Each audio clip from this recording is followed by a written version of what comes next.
ഒരു വസ്തുവിനോട് പ്രേമമുണ്ടെങ്കിൽ എപ്പോഴും നമുക്കത് പുതുമ നിറഞ്ഞതായി തോന്നും. പ്രേമം നഷ്ടപ്പെട്ടാൽ പുതുമയെ നഷ്ടപ്പെടും.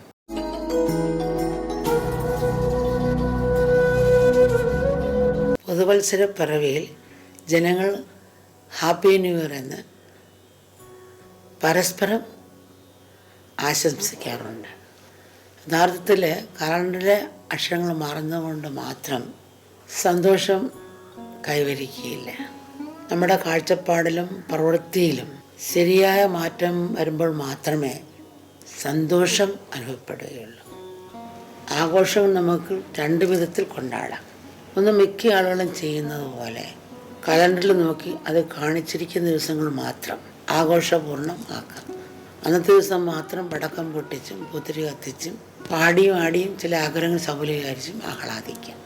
രണ്ടാമത്തേത്, ജീവിതത്തിൽ ഓരോ നിമിഷത്തിലും ഓരോ അനുഭവത്തിലും ഈശ്വരൻ്റെ സൗന്ദര്യവും മഹിമയും കണ്ടുകൊണ്ടുള്ള ആഘോഷമാണ്. ആദ്യത്തേത് കേവലം ബാഹ്യമായ ആഘോഷമാണ്.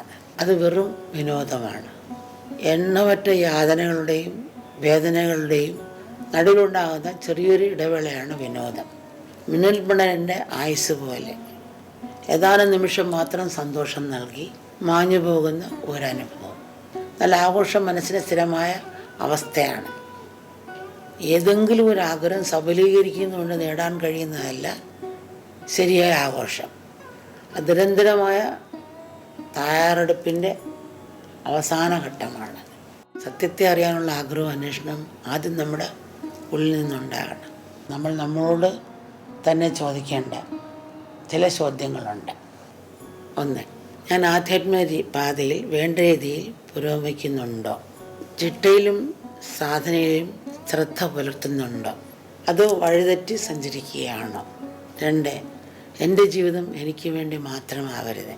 ഓരോ ദിവസവും നിസ്വാർത്ഥമായി മറ്റുള്ളവർക്ക് വേണ്ടി എന്തെങ്കിലും ചെയ്യാൻ എനിക്ക് കഴിയുന്നുണ്ടോ? മൂന്ന്, ആത്മനിയന്ത്രണവും പക്വതയും എനിക്ക് നിലനിർത്താൻ കഴിയുന്നുണ്ടോ? അതോ അസൂയ, ദേഷ്യം തുടങ്ങിയ വികാരങ്ങൾക്ക് അധീനമായി മറ്റുള്ളവരെ മുറിവേൽപ്പിക്കുന്നുവോ? നാല്, പ്രകൃതി സംരക്ഷണത്തിൽ എൻ്റേതായ പങ്ക് നിർവഹിക്കാൻ എനിക്ക് കഴിയുന്നുണ്ടോ? ഈ ചോദ്യങ്ങളിൽ നിന്ന് കിട്ടുന്ന ഉത്തരങ്ങൾ അനുസരിച്ച് സ്വയം തിരുത്താനും ചെയ്യാനും നാം തയ്യാറാവണം.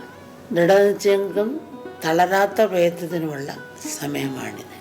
സാധാരണ നമ്മൾ പൊതുവർഷ സമയത്ത് തീരുമാനങ്ങൾ എടുക്കാറുണ്ട്. എന്നാൽ കുറച്ച് ദിവസം മാത്രമേ അവ പാലിക്കാറുള്ളൂ.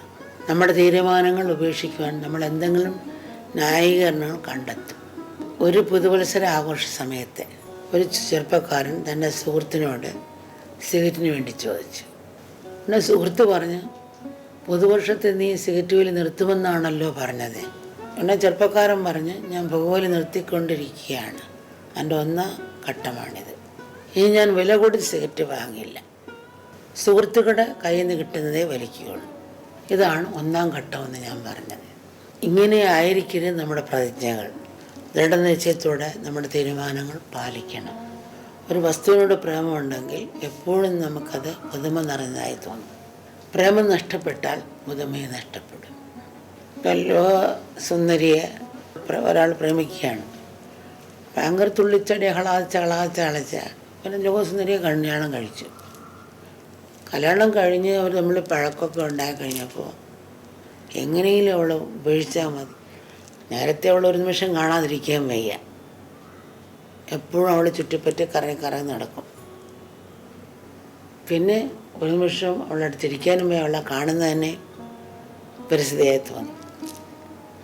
അപ്പോൾ ആ പ്രേമമാണ് നമ്മളെ ജീവിതത്തെ എപ്പോഴും പുതുമയും ഉന്മേഷവും ശക്തിയും പകർന്നുകൊണ്ടിരിക്കുന്നത്.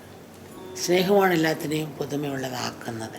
നമ്മുടെ ഉള്ളിലെ സ്നേഹത്തിൻ്റെ വെളിച്ചം എത്രമാത്രം ഉണ്ടോ അത്രമാത്രം പുതുമ നമുക്ക് ജീവിതത്തിൽ അനുഭവിക്കാൻ കഴിയും. ആ വെളിച്ചം ഹൃദയത്തിലില്ലെങ്കിൽ പുതുമയിൽ പോലും ഇരുൾ ദർശിക്കുവാനേ നമുക്ക് സാധിക്കുകയുള്ളൂ. അതുപോലെ ജീവിതത്തെ പുതുമ നിറഞ്ഞതാക്കുന്നത് നമുക്ക് മറ്റുള്ളവരുടെ അല്ലെങ്കിൽ സ്നേഹമോ ആ കാരുണ്യവുമാണ്. നമ്മൾ പുതുവർഷത്തിൽ നമ്മൾ പുറത്തൊക്കെ ലൈറ്റ് തൂക്കിയിടാറുണ്ട്. അപ്പോൾ അതിൽ കൂടി ആൾക്കാർ കാണുന്നു, ആ ഭംഗി ആസ്വദിക്കുകയൊക്കെ ചെയ്യുന്നു. പക്ഷെ എല്ലാവരും ഉറങ്ങുമ്പോഴും ആ ലൈറ്റ് അങ്ങനെ കത്തി നിൽപ്പുണ്ട്. ആരും നോക്കാനില്ലാത്ത സമയത്ത് അത് ഉറങ്ങുമ്പോഴും ആ ആ ലൈറ്റ് അങ്ങനെ കത്തി നിൽപ്പുണ്ട്, അപ്പോഴും പ്രകാശം ചൊരിഞ്ഞുകൊണ്ടേയിരിക്കുന്നു. ഇതുപോലെ നമ്മൾ മറ്റുള്ളവരുടെ പ്രസിദ്ധിയോ അംഗീകാരം നോക്കാതെ നമുക്ക് ചെയ്യാൻ പറ്റുന്നത് ചെയ്യാൻ നോക്കണം. ഇന്ന് ഈ ലൈറ്റ് പോലെ ഇന്ന് നമുക്ക് തിരക്കാണ്, മറ്റുള്ളവർക്ക് വേണ്ടി ചിന്തിക്കാൻ നമുക്ക് സമയമില്ല. അത് കാരണം നമ്മുടെ ഒറ്റപ്പെട്ട ജീവിതം വിരസമായി തീരുന്നു. പൊതുവർഷത്തിൽ എല്ലാ ദിവസവും മറ്റുള്ളവർക്ക് വേണ്ടി നല്ല കാര്യങ്ങൾ ചെയ്യാൻ കുറച്ച് സമയമെങ്കിലും നമ്മൾ തയ്യാറാവണം. സ്നേഹത്തിൻ്റെയും കാരുണ്യത്തിൻ്റെയും ചെറിയ ചെറിയ പ്രവൃത്തികൾ പോലും ലോകത്തിൽ വലിയ സന്തോഷമുണ്ടാക്കും.